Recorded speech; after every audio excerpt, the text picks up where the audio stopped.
तो क्या आप जानते हैं कि भगवान कृष्ण की 16,108 पत्नियां थीं?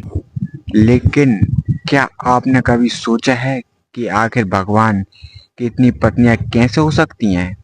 क्या अब यह केवल एक पौराणिक कथा है या इसके पीछे कोई ऐसा रहस्य छुपा है जिसे बहुत कम लोग जानते हैं? आखिर कौन थी वे 16,100 महिलाएं जिनसे श्री कृष्ण ने विवाह किया? क्या यह प्रेम की कहानी थी? क्या धर्म की रक्षा का कार्य था या फिर मानवता के लिए दिया गया एक महान संदेश था?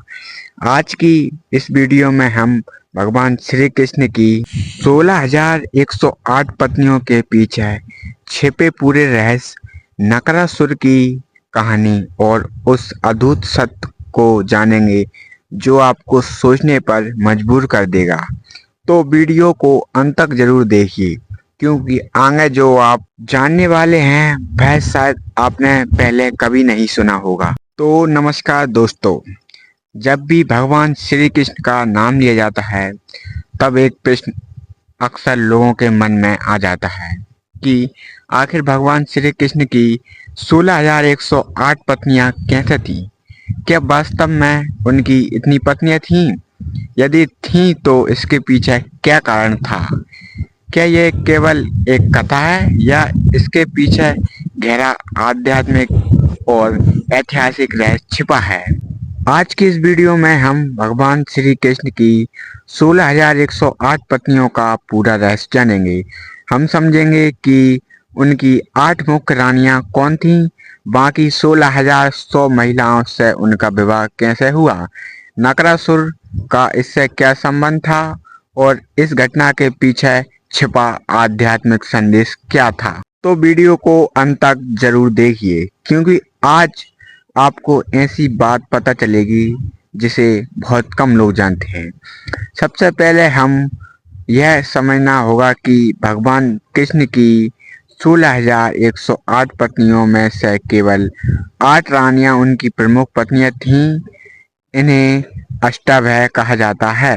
इन 8 प्रमुख रानियों के नाम: पहला रुक्मिणी, दूसरा सत्यभामा, तीसरा जम्बावती, चौथा कलिंदी, पांचवा मित्रविंदा, छठी जन्मेजयती, सातवां भद्रा और आठवां लक्ष्मणा।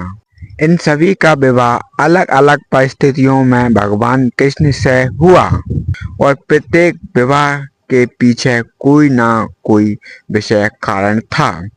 अब प्रश्न उठता है कि फिर बाकी 16,100 पत्नियां कौन थीं? इस रहस्य को समझने के लिए हमें नकासुर की कथा जाननी होगी।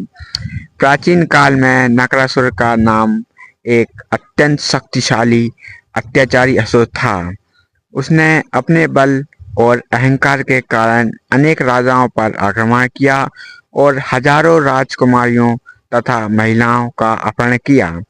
कहा जाता है कि उसमें 16,100 राजकुमारियों को बंदी बनाकर अपने महल में कैद कर लिया था। ये महिलाएं विभिन्न राज्यों और राज परिवारों से थीं। समय बीतता गया और ये सभी महिलाएं नकासुर की कैद में दुख भोगती रहीं। वे भगवान से प्रार्थना करती कि कोई आए और उन्हें इस कष्ट से मुक्त कराए। जब भगवान कृष्ण को नकासुर के अत्याचारों का पता चला तब उन्होंने अपनी पत्नी सत्यभामा के साथ उनके विरुद्ध युद्ध करने का निर्णय लिया।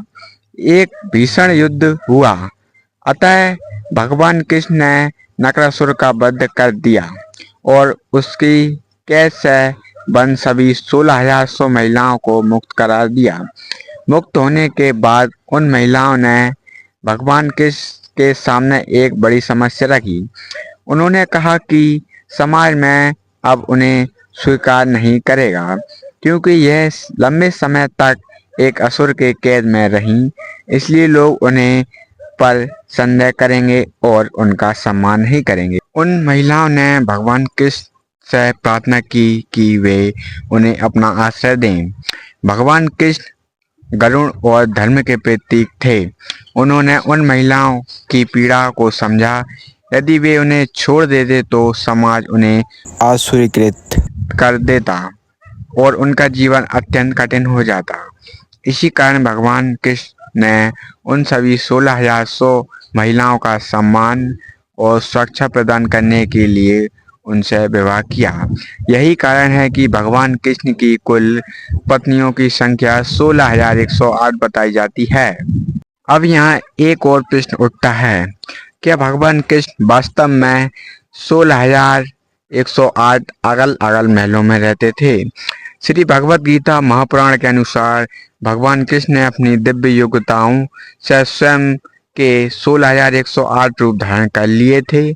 वे प्रत्येक महल में अपने प्रत्येक पत्नी के साथ उपस्थित रहते थे। जब देवर्षि नारद ने यह चमत्कार देखा तो वे आश्चर्यचकित रह गए।